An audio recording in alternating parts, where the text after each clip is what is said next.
Bueno, vamos ya al espacio también de la entrevista de Hechos AM. Este día miércoles 24 de octubre de 2018, vamos a hablar sobre seguridad pública, un tema que seguramente va a entrar en debate durante el desarrollo de las campañas electorales. Un tema que seguramente le preocupa a usted y que habla y escucha de esta situación todos los días. Pero pongamos algunos elementos en contexto y luego saludamos a nuestro invitado de esta mañana.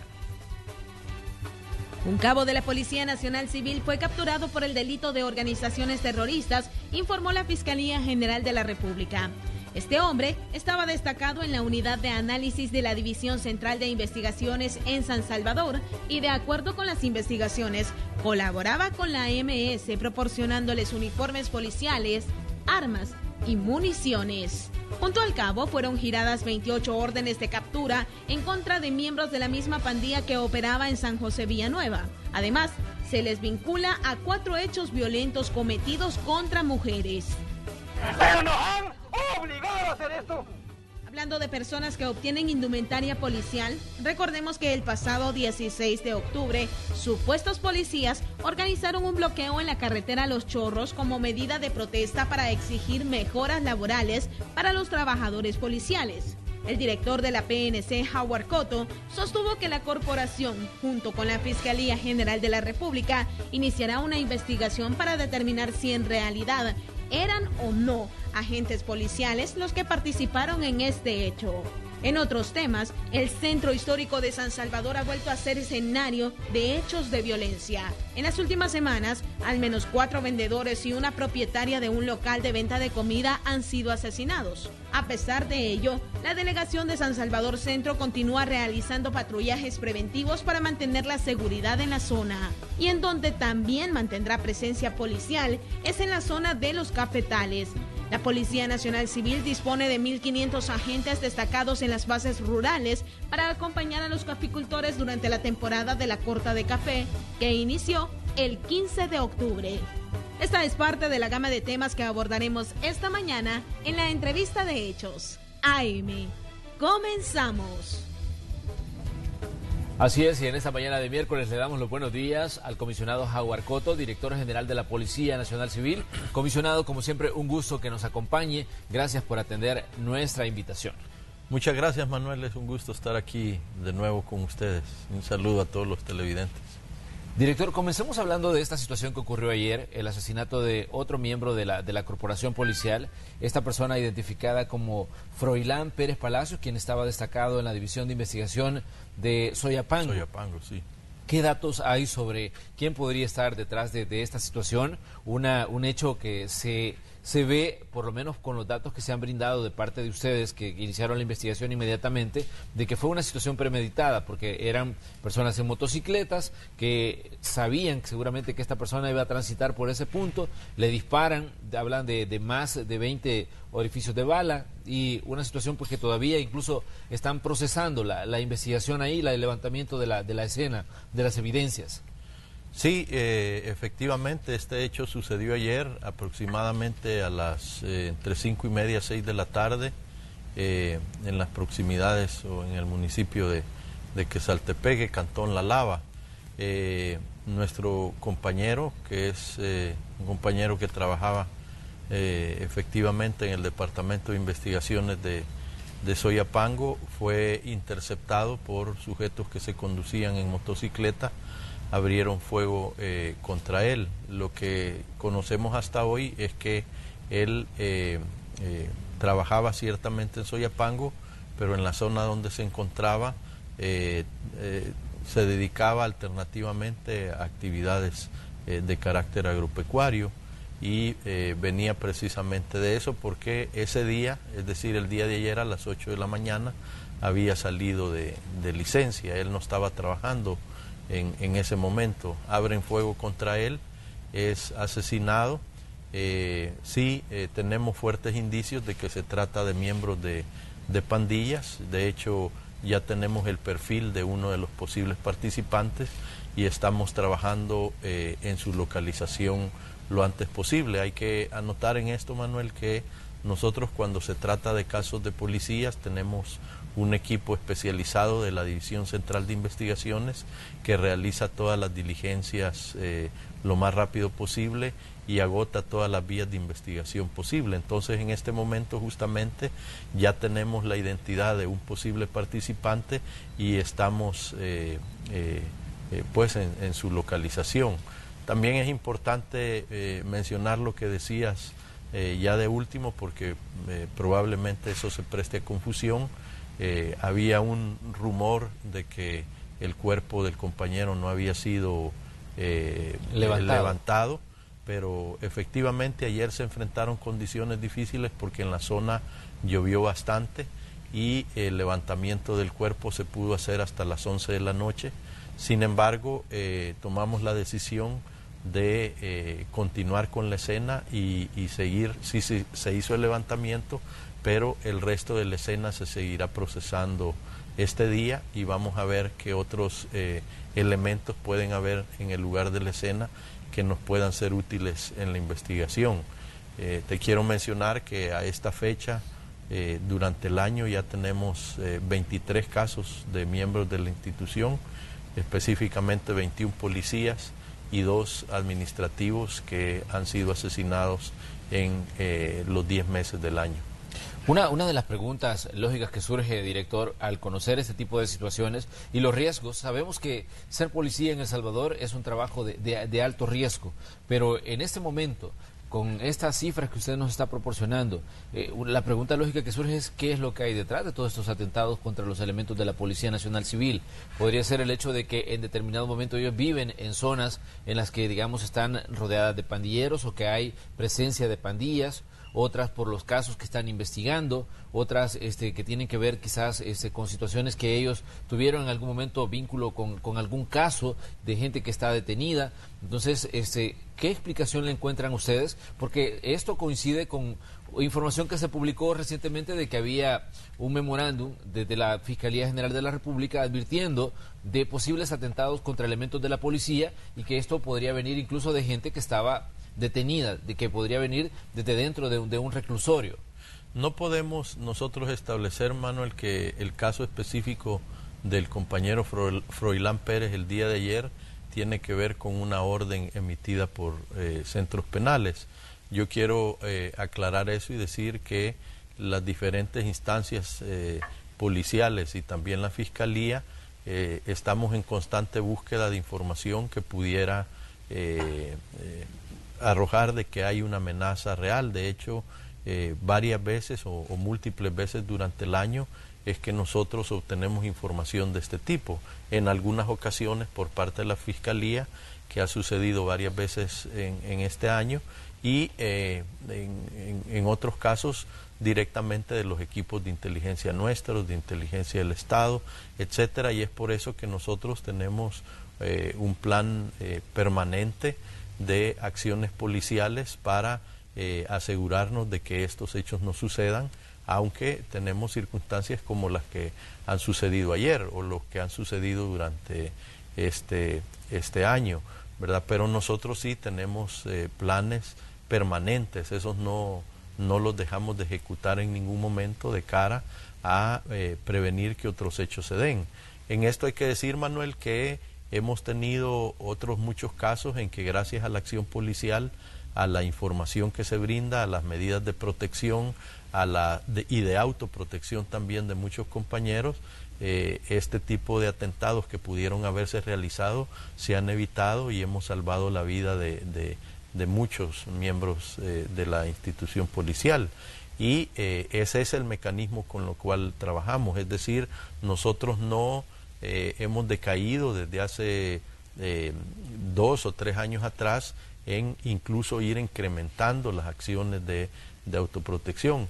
A este punto, por ejemplo, ya podemos decir que contamos con 2 equipos en cada delegación, es decir, casi 40 equipos desplegados a nivel nacional para dedicarse únicamente a la obtención de información, procesamiento, aviso y acompañamiento a compañeros que pudieran tener algún tipo de amenazas, porque también en esto hay que entender, Manuel, que la posición, y aclaro que la totalidad de estos atentados son cometidos por pandilleros, debemos decir que es una acción permanente e instrumental de las pandillas, ¿verdad?, como mecanismo de presión por los niveles de operatividad y de investigación de casos, de llevar a la cárcel, incluso de casos de agresiones ilegítimas donde miembros de pandillas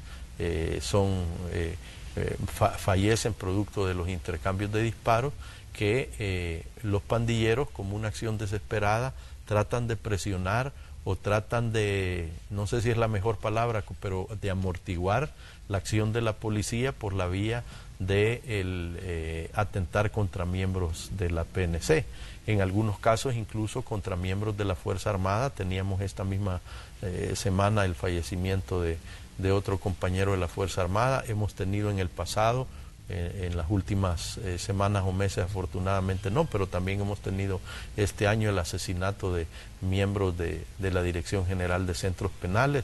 Es decir, es un fenómeno instrumental de la pandilla de presión ante la operatividad policial, que dicho sea de paso, bueno, tal vez más adelante en el programa vamos a hablar de eso, pero sí vemos una importantísima reducción en los índices de homicidios en el país. Quizás para cerrar el caso de los atentados contra elementos de la Policía Nacional Civil, hay un denominador común en muchos de estos casos, y es que los policías son atacados cuando están de licencia. De Por hecho, lo general, usted sí. nos decía, el señor que fue atacado ayer, Froilán, decía, él iba a realizar actividades agrícolas, estaba de licencia. Y ese es el denominador común de la mayoría de casos en las que elementos de la Policía Nacional Civil mueren a manos de estructuras criminales. Pero, ¿qué hacer ante esta vulnerabilidad a la que están expuestos los elementos de la policía? Porque en determinado momento tienen que despojarse de su uniforme y ir a sus actividades familiares, sus actividades, digamos, de carácter privado. Hay varias cosas, Manuel, en esto. En primer lugar, sí, reiterar que eso es lo que ha venido sucediendo. Es decir, estos grupos criminales consideran que los policías somos más vulnerables en los momentos en que nos encontramos fuera del servicio, y casi la totalidad de hechos delictivos que se han cometido, y cuando digo hechos delictivos no me refiero solo a homicidios, porque han habido otros intentos de causar daño a miembros de la institución que no necesariamente han derivado en homicidios, pero que denotan una clara intención de hacerlo en momentos en que los miembros de la institución, nuestros compañeros, están fuera del servicio. Obviamente, es fácil de explicar esto en cuanto a que los niveles de vulnerabilidad son mayores. Nosotros, en ese sentido, es que trabajamos mucho en dos direcciones. En primer lugar, en las medidas de autoprotección, ¿verdad? En las acciones de chequeo, contrachequeo y algunas otras que sinceramente no viene al caso mencionarlas al aire, pero que los compañeros policías saben a cuáles nos referimos en cuanto a lo que nosotros establecemos como medidas de autoprotección. Por otro lado, el hecho de, lo que ya decía, obtener información de previo que nos lleve a alertar y apoyar a compañeros cuando hay una amenaza real. Y hay que decir también, Manuel, que nosotros desarrollamos una modalidad operativa que no es muy conocida realmente porque va encaminada sobre todo a medidas de autoprotección, pero autoprotección ofensiva, que nosotros llamamos medidas o acciones extraordinarias por 72 horas, es decir, donde nosotros obtenemos información que pudieran estarse intentando siquiera cometer atentados contra policías, no esperar a ver qué sucede, sino realizar operativos de carácter rápido que desestabilicen y detengamos incluso a sujetos que pudieran participar. Y en estas medidas hemos tenido mucho éxito, porque de donde hemos tenido información de que pudieran estar queriendo atentar, casi siempre eso deriva en la captura e incautación de armas, que luego son presentadas públicamente como acciones producto de la actividad operativa normal de la policía, pero que nosotros al interior de la PNC sabemos que se han desarrollado estas operaciones en el marco de prevenir que un hecho de este tipo pueda cometerse. No me estoy refiriendo a ningún caso en particular, pero en muchas ocasiones que tú ves o ustedes transmiten por la televisión o por otros medios de comunicación la detención de pandilleros con armas de fuego, ha sido precisamente en esa actividad operativa ofensiva que pretende prevenir que un hecho de esto se comete, y después logramos demostrar o establecer que efectivamente esos hombres y esas armas iban a ser utilizadas para atentar contra miembros de la institución. Ahora bien, había un dato interesante que usted también nos decía, vamos a hablar de esto más adelante, pero creo yo que es el momento propicio para que lo señalemos. El tema de los homicidios. Esta es una situación que realmente a todos nos preocupa, el tema de los hechos delictivos que terminan en muertes en muchas ocasiones. ¿Qué dicen los datos que maneja la Policía Nacional Civil ya a este 24 de octubre de 2018? Estamos casi por cerrar este año. ¿Qué le indican las cifras? ¿Qué dicen las estadísticas sobre esta situación? Que en determinado momento ustedes han tenido que dar explicaciones en diferentes momentos del año, en diferentes momentos de los últimos, que creo yo, 4 o 5 años, han tenido que estar hablando constantemente de este tema, homicidios, pero estamos ya 2018, por cerrar este año. ¿Qué dicen los datos que ustedes manejan como Policía Nacional Civil? Bueno, mira, Manuel, en perspectiva te puedo decir lo siguiente. El año 2015 cerró con una tasa de 103 homicidios por cada 100.000 habitantes. El año 2016 con una tasa de 80 homicidios por cada 100.000 habitantes. El año 2017 con una tasa de 61, y si la tendencia continúa así hasta fin de año, cerraremos este año con una tasa de 54 a 55 homicidios por cada 100.000 habitantes. ¿Qué significa esto en datos reales? El año pasado, hasta el día de ayer, en el país se habían cometido 3.264 homicidios. A esta fecha tenemos 2.741, es decir, que hay una reducción de 523 homicidios hasta el momento. El promedio diario de homicidios durante el año, en el año 2017, era de 11 exactamente a esta fecha, y este año es de 9.2. Yo creo que con más relevancia se puede notar esta diferencia en el mes de septiembre. El mes de septiembre cerró siendo uno de los meses con menos homicidios en los últimos 3 o 4 años, y todo indica que octubre va a ser similar, ¿verdad? Y te doy los datos de octubre. Fíjate que el año pasado, a esta fecha, durante el mes de octubre, ya llevábamos 375 homicidios. A esta fecha, con un promedio de 16.3 homicidios. A esta fecha de este año tenemos 175 homicidios, que significa una reducción exacta de 200 homicidios. Solo en este mes de octubre tenemos 200 homicidios menos que el año pasado, y esta reducción significa el 73%. Si tú me lo preguntas en cuanto a homicidios diarios, te puedo decir que durante el mes de octubre, este mes de octubre, tenemos un promedio de 7.6 homicidios al día. Hay una baja significativa, es lo que quisiéramos, no quisiéramos más, pero también hay que entender de dónde venimos, hay que ponerlo en perspectiva. Repito, de 103 homicidios por cada 100.000 habitantes a 80, de 80 a 61, y cerraremos con unos 54 o 55 este año 2018. Esa tendencia es difícil que se modifique ya por la altura del año. Esperamos que incluso pudiera bajar algunos puntos. Ahora bien, poníamos en perspectiva nosotros también una situación que se ha dado en el centro histórico, que constantemente hay hechos de violencia. Hemos visto asesinatos de gente que trabaja en unidad de transporte colectivo, hemos visto asesinatos de comerciantes, gente que digamos que se mueve a diario por el centro de San Salvador. ¿Qué encuentran ustedes al analizar, digamos, el tema centro histórico, el tema zonas comerciales populosas de la ciudad? Porque ahora de pronto también se ha vuelto como un centro el centro histórico atrae a muchísima gente que llega a ver las plazas, que llega a movilizarse por ahí, y a veces esto también no deja de generar un poco de miedo cuando de pronto se da información que tiene que ver con crímenes que se cometen en el centro histórico. ¿Tienen ustedes algún dato de lo que ahí está ocurriendo? Sí, claro, Manuel, pero yo creo que en esto hay que aclarar mucho, hay que decir esto con mucha claridad. El centro histórico de San Salvador, en primer lugar, no es la excepción. Es decir, si tú haces una comparativa del año 2015, 2016, esta fecha, pues no hay parámetro. Es decir, es una situación totalmente diferente, ¿verdad? Eso hay que señalar en primer lugar. En segundo lugar, es cierto, hay una afluencia mayor de personas hacia el centro histórico, pero lo que te quiero decir que ni una persona visitando el centro histórico, incluso de noche, ha sido víctima de un atentado de este tipo. Lo que hemos tenido en los últimos meses son algunos hechos, pero que están claramente relacionados con otro tipo de realidad, ¿verdad? Ahí enfrentamos un problema bastante complejo que no solo depende de la acción policial, por ejemplo, entre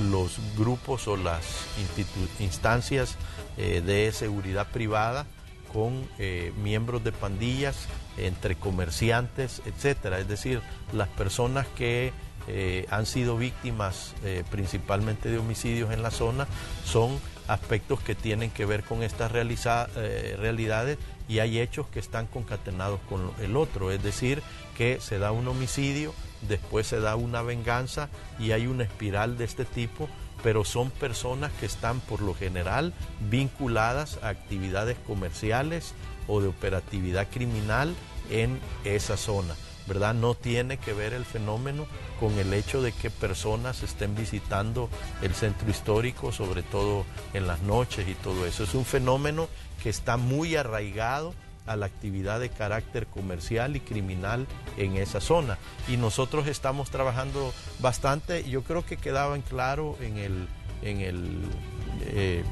la exposición que ustedes hacían sobre los niveles de presencia que nosotros hemos estado teniendo, y procuramos trabajar en dos direcciones, Manuel, que creo que son importantes. Claro. O bueno, tres. En primer lugar, la parte investigativa, donde hemos dado importantes golpes a organizaciones criminales que operan, y antes de que cierre el año continuaremos teniendo estas operaciones.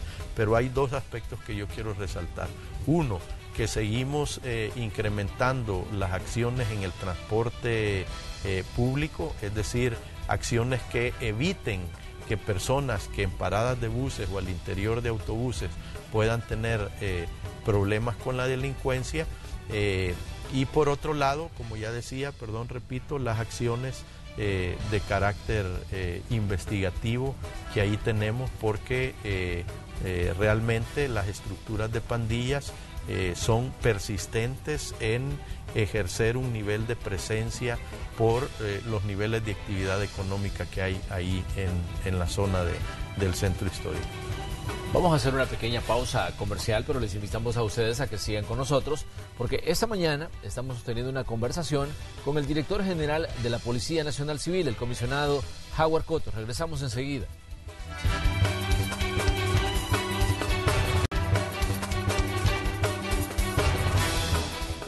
Tenemos esta mañana con nosotros al director general de la Policía Nacional Civil, el comisionado Howard Cotto, y estamos hablando de temas relacionados con seguridad pública. Ya decíamos que el centro histórico se vuelve un tanto complicado de controlar por la cantidad de gente que se mueve a diario en esta parte de la ciudad, en esta parte de San Salvador, donde hay mucha actividad comercial y también mucha actividad turística.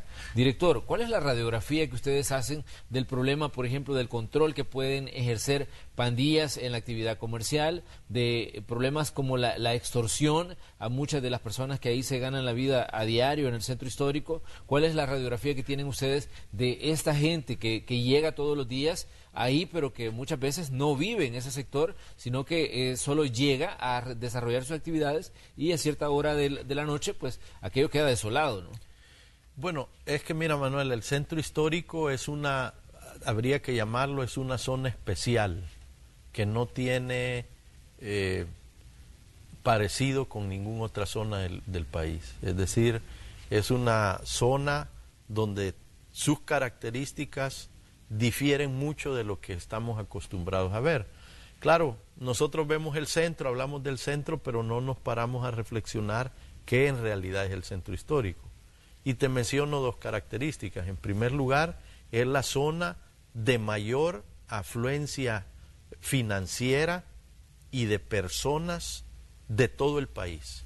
Es decir, durante el día en el centro histórico hay una afluencia de cientos de miles de personas pasando por ahí.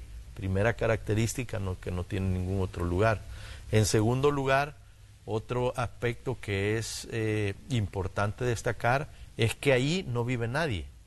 Es decir, toda la gente que circula, que vende, que desarrolla actividades ahí, no vive ahí.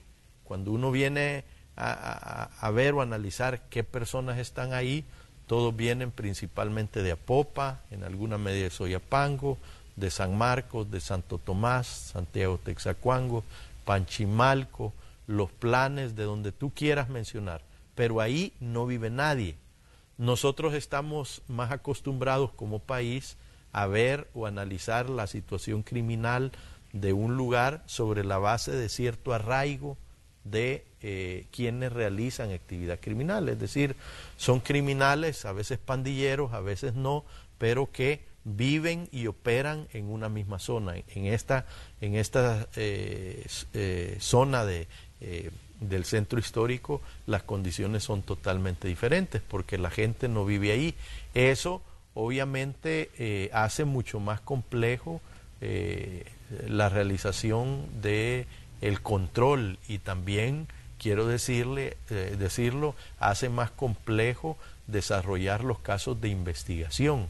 Nosotros ya hemos operado en múltiples ocasiones en el centro histórico, pero si te fijas, a la hora de operativizar, por ejemplo, capturas, terminamos yendo a capturar a toda esa gente durante las madrugadas a otros municipios del país, porque no es ahí donde se pueden capturar, porque simplemente no es ahí donde viven, ¿verdad?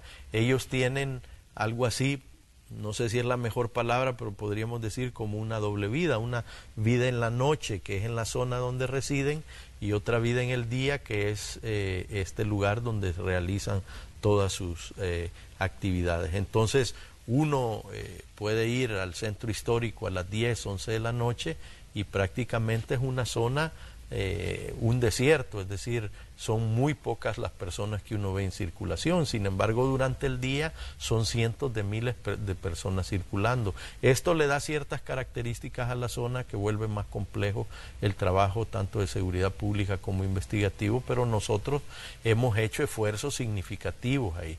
Y por eso es que yo no podría dejar de poner en perspectiva lo que dije al principio. Es decir, la actividad o la cantidad de hechos delictivos que nosotros vemos en el centro histórico hoy no es ni tiene ningún parecido con lo que teníamos hasta hace unos 3 años. Es decir, sí hemos tenido unos niveles de efectividad. Que el centro histórico debe seguir teniendo una atención por parte de la seguridad pública, del gobierno municipal, del gobierno central, en el sentido de reducir los índices de la violencia y delincuencia en el lugar, ciertamente así es, pero estaríamos equivocados o no nos apegaríamos a la verdad si no reconocemos que los índices delictivos y de homicidios y de otros delitos han disminuido sustantivamente en el centro histórico.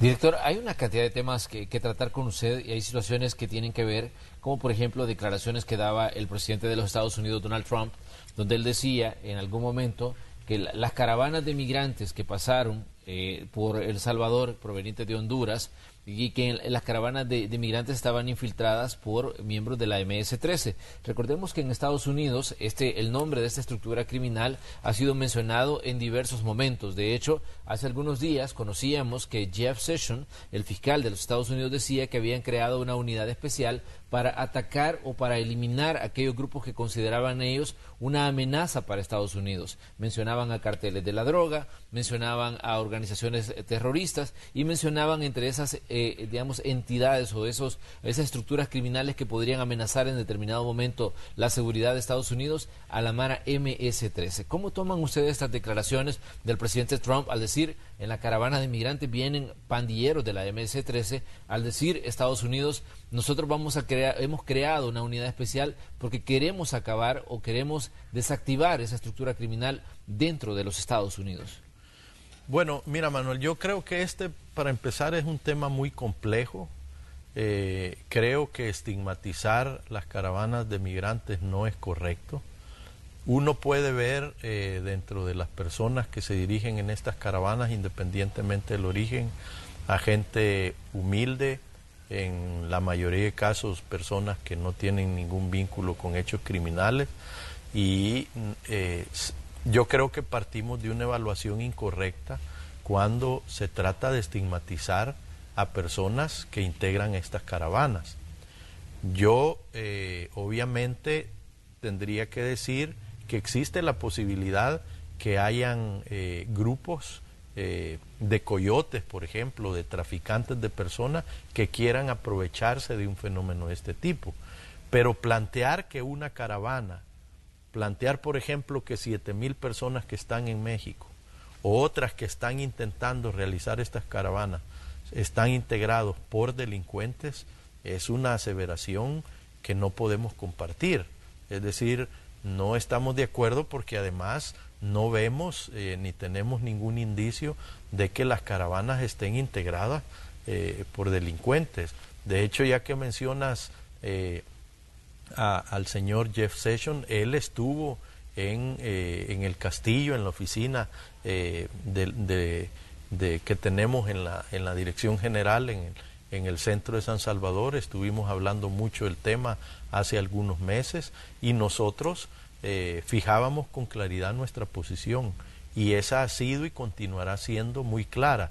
Es decir, nuestra total disposición, porque nos interesa como país combatir, investigar a los grupos criminales, a la MS-13, a la 18, y en la medida que hagamos un esfuerzo transnacional de lucha contra estas estructuras criminales, porque evidentemente no operan solo en El Salvador, sino que operan también en Estados Unidos, en México, en Guatemala, en Honduras, nosotros incluso hemos sido el país que creo yo que más hemos aportado a estos procesos de investigación. Hay muchos resultados operativos que los Estados Unidos ha tenido en su propio territorio, en el cual la colaboración de miembros de la Policía Nacional Civil específicamente enviados para colaborar en estos procesos investigativos ha sido determinante, y lo vamos a seguir haciendo, porque sabemos que el fenómeno criminal de las pandillas en Estados Unidos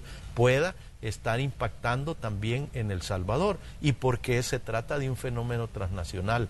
Pero lo que nosotros no compartimos es tratar de estigmatizar a las caravanas de migrantes diciendo que están integrados por miembros de pandillas o que están siendo instrumentalizados por estos grupos de pandillas. Nosotros creemos que eso no es así, y debemos de verlo más que desde el punto de vista represivo, desde el punto de vista humanitario, ¿verdad?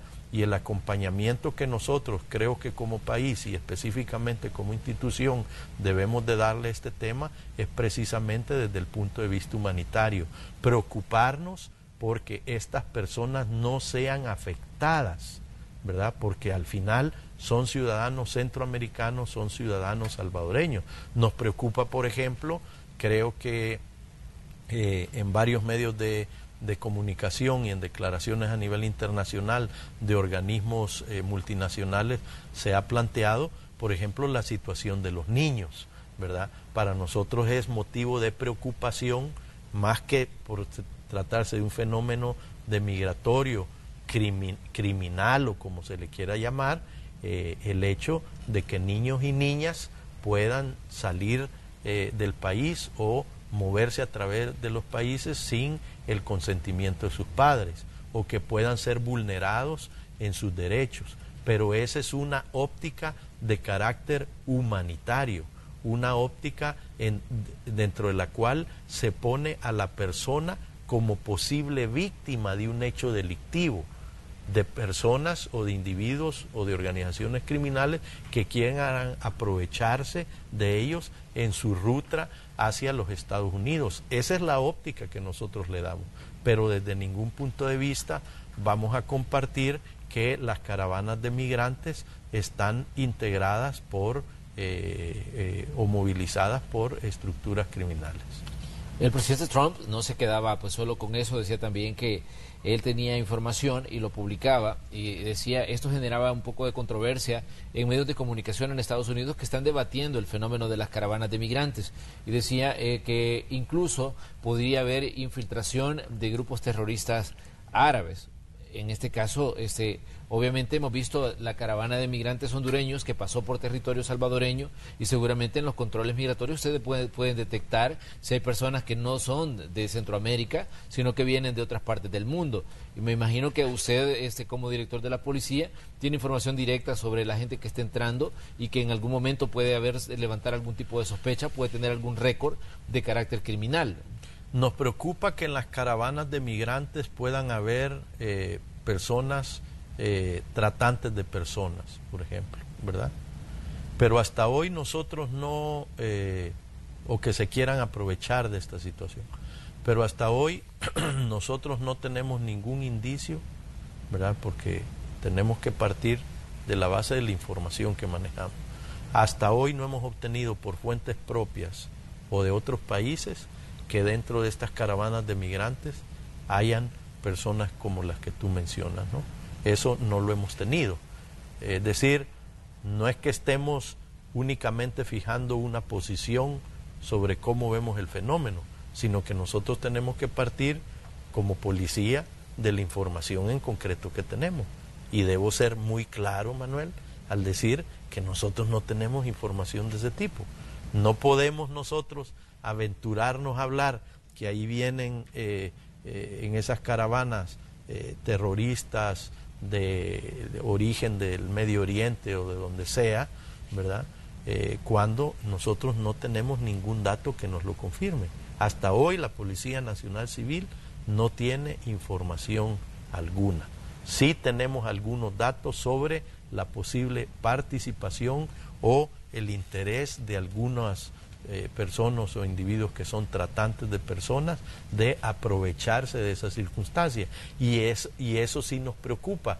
Pero entonces en ese sentido vemos a los integrantes de las caravanas como posibles víctimas de alguien que pueda aprovecharse, y nos preocupan sobre todo y significativamente los niños y las niñas. Nosotros conocemos, y creo que tú también, cualquier ciudadano, de todo tipo de vejámenes a que han sido sometidos niños y niñas en su tránsito como migrantes hacia los Estados Unidos, ¿verdad? Y esa parte nos sigue preocupando. Nos preocupa, por ejemplo, que se quiera aprovechar una caravana de este tipo para sacar del país a un niño o una niña sin el consentimiento de sus padres. Esa parte nos preocupa, pero entonces nosotros centramos nuestra visión en que las personas integrantes de estas caravanas pudieran ser víctimas de un hecho delictivo. No los concebimos per se como integrantes de una estructura criminal. Director, hay otro elemento que me parece interesante de analizar y que tiene que ver siempre con declaraciones que se dan en Estados Unidos, pero que repercuten en esta parte de Centroamérica. El presidente Trump decía, vamos a cortar la cooperación con países centroamericanos. Nosotros sabemos que Estados Unidos tiene una colaboración importante en la lucha contra el crimen organizado, que de hecho a ellos les interesa tener hasta cierto punto, digamos, una radiografía de lo que pasa en el Triángulo Norte, en este caso Guatemala, Honduras, El Salvador, y que hay una cooperación importante en materia de seguridad pública. O sea, en algún momento ustedes temen que esa cooperación se pueda ver afectada por declaraciones que se dan en determinado momento y que podrían, digamos, afectar tal vez la colaboración que existe entre autoridades norteamericanas, el soporte que existe de parte de Estados Unidos hacia la lucha de actividades criminales como el lavado de dinero, el narcotráfico y todo ese tipo de cosas que ocurren en esta parte de Centroamérica. Mira, Manuel, yo lo que te puedo es externar mi preocupación porque algo así pueda suceder, porque no lo dice cualquier persona, lo dice el presidente de los Estados Unidos, ¿no? Y entonces no es solo un comentario, no es algo que salga dicho por un periodista, un político, un comentarista, quien sea, sino que lo dice el presidente de los Estados Unidos. Y en ese sentido es preocupante. Ahora yo te quiero decir con claridad que hasta hoy yo de forma constante, por mi condición de director de la policía, estoy en comunicación y coordinación con las diferentes agencias de cumplimiento de la ley de los Estados Unidos que tienen sede aquí o que incluso lo hacen y se comunican con nosotros desde los Estados Unidos, y hasta hoy yo no veo ningún indicio que nos lleve a creer que los niveles de cooperación y coordinación que tenemos con ellos vayan a disminuir. Luego de eso, las últimas conversaciones en las últimas semanas que he tenido van encaminados o desde la perspectiva de incrementar esos niveles de coordinación y de cooperación. Ahora, no puedo tampoco dejar de lado el discurso de un presidente, ¿verdad? Pero lo tomo como viene. Lo que te comento es la realidad que yo veo día a día en cuanto a las agencias de cumplimiento de la ley que coordinan conmigo permanentemente en estos temas. Pero ¿qué tan importante es la cooperación que da, en este caso, las autoridades de seguridad pública, como el caso de la Policía Nacional Civil, a la lucha contra el narcotráfico, que para Estados Unidos es un problema muy serio, la droga que llega en algún momento a su territorio, pero que también parte de esa droga muchas veces se queda aquí porque ustedes detectan digamos, esa actividad criminal y le evitan un problema al mismo Estados Unidos? ¿Qué tan, digamos, determinante es este tipo de colaboración que en determinado momento también beneficia a la sociedad estadounidense al evitar que cargamentos de droga lleguen, porque son detectados por policías salvadoreños, por policías que están en la región centroamericana trabajando y arriesgando también su vida para evitar que, digamos, actividades criminales en determinado momento lleguen hasta territorio estadounidense? Bueno, mira, Manuel, yo te puedo decir lo siguiente y te lo ejemplifico con datos. Los cargamentos de cocaína en tráfico internacional que El Salvador ha incautado, ¿verdad?, en los últimos 3 años, es decir, 2016, 2017 y en lo que va del 2018, que suman casi 30 toneladas, 29.7 toneladas de cocaína, ¿verdad? Son más que todo lo que este país incautó en droga en los últimos más de 15 años, ¿verdad? Si eso no es un aporte al tráfico internacional de droga, yo no sé qué otro nombre podríamos decirlo. Que si solo beneficia a los Estados Unidos, beneficia a los Estados Unidos y a Canadá y a México y a Guatemala y Honduras y a Latinoamérica en su conjunto. De hecho, te quiero decir que importantes operaciones contra grupos criminales de drogas, carteles importantísimos de drogas que operan en Sudamérica, han utilizado información que nosotros hemos obtenido aquí, producto de esas incautaciones, para dar duros golpes a estas organizaciones criminales en Sudamérica. Es decir, que el aporte en este momento y en los últimos 2 años de El Salvador al tráfico internacional de drogas ha sido importantísimo. Y nosotros sabemos perfectamente que esos niveles de cargamentos de droga no venían para quedarse en El Salvador, no venían para ser consumidos por los salvadoreños. Eso es literalmente imposible. Nosotros sabemos que estamos dando un aporte a combatir el tráfico internacional de drogas y hemos dado claras muestras de nuestra disposición. Y yo te voy a decir, Manuel, que no es solo en el tema de drogas, es en el tema también de la investigación a otras estructuras criminales que no solo son de drogas, sino de pandillas, que operan en México, que operan en Estados Unidos, que operan en Guatemala, que operan en Honduras, etcétera. El Salvador se ha puesto a la vanguardia en dar aportes en ese sentido, ¿verdad? Y nosotros estamos en la plena convicción de continuar haciéndolo, porque sabemos que eso también es un aporte a la seguridad de nuestro país, porque incluso en muchas ocasiones desde estos terceros países se orquestan acciones criminales que tienen una repercusión directa en nuestras comunidades, con eso estamos también dando un aporte a la seguridad en El Salvador. Muy bien, director, le queremos agradecer que haya venido a conversar con nosotros. Realmente siempre es importante tener la visión y la perspectiva de parte de las autoridades. En este caso, usted, director general de la Policía Nacional Civil, gracias por estar aquí esta mañana de miércoles. Gracias a ustedes, Manuel, es un gusto. Cerramos así nosotros el espacio de la entrevista, vamos a una pausa, pero le invitamos a que siga con nosotros. Somos Noticiero Hechos y tenemos más información para usted.